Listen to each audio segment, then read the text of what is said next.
Entering the living room, a mix of confusion and curiosity filled the air. Three familiar cars were parked outside: Alex's, Michael's, and Daniel's. These guys were my closest friends for years, and their presence in my home at this hour was perplexing. My wife knew I'd be returning late tonight. What was the reason for their impromptu gathering? As I approached the living room, their hushed whispers stopped me in my tracks. I decided to grab a beer from the refrigerator, a feeble attempt to gather my thoughts.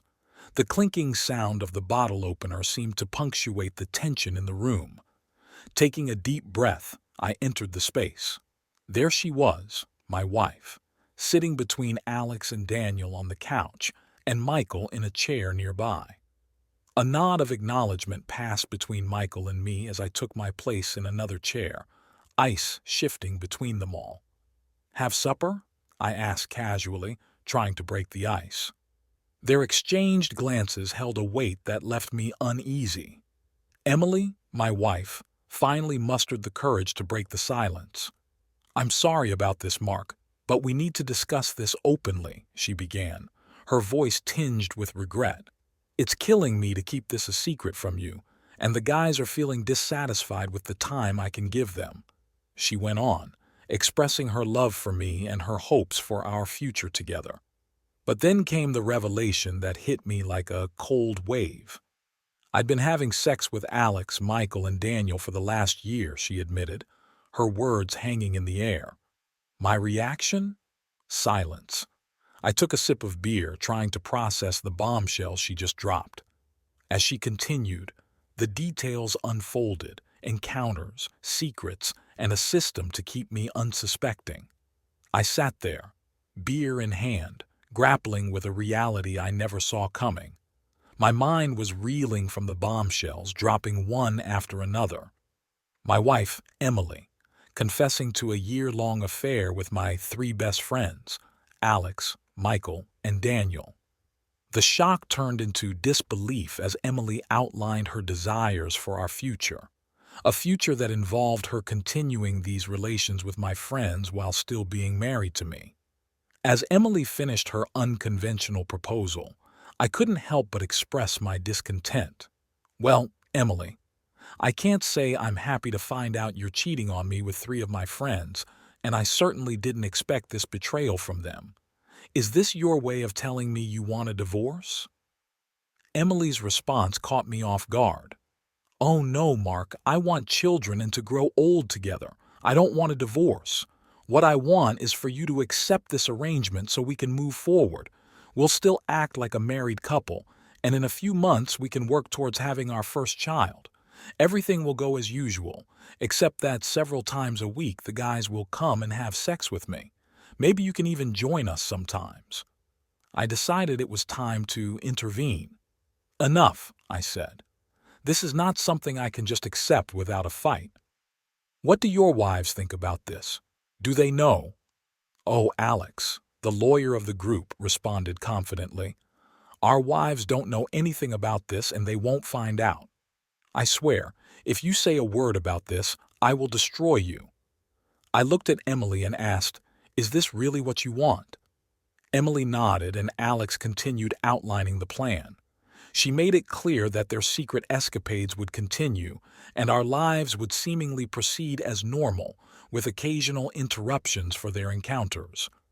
Realizing I was left with little choice, I hesitated, but made a couple of requests. "Since you're using my wife, there are a couple of small things I'd like.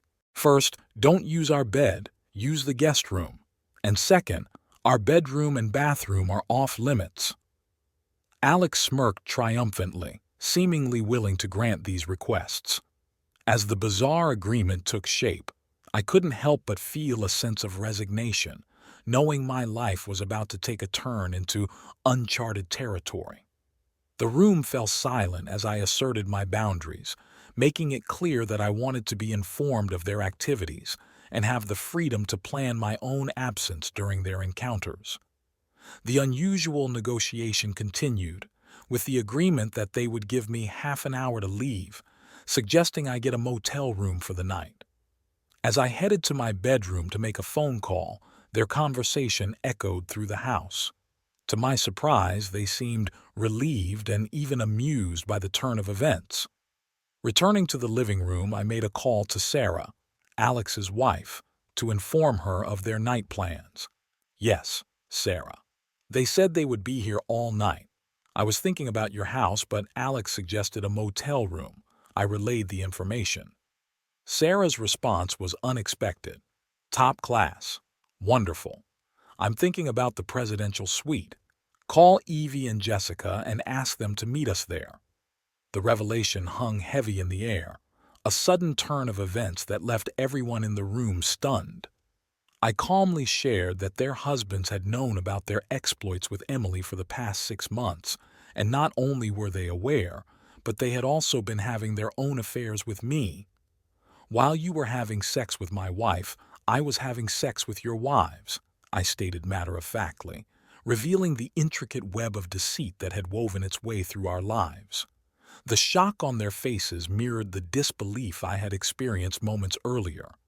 Addressing Emily, I questioned her assumption that I was unaware of her activities. Did you really think I was working when I came home late? Have you ever wondered why I'm so exhausted when I get home? As the truth unfolded, it became apparent that their wives had orchestrated this revelation. They discovered their husband's infidelity and decided to involve me in their retaliation. They offered to have sex with me whenever the three of them were engaged in a threesome with Emily.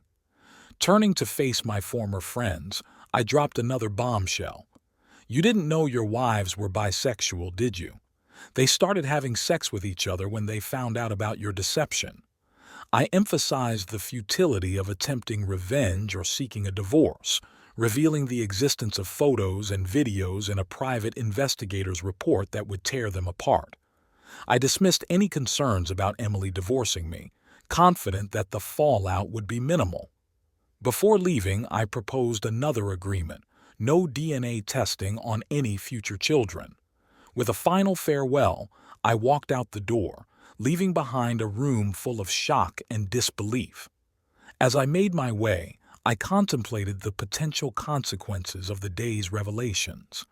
Alex may be rich, but Sarah had already secured the services of a formidable divorce lawyer.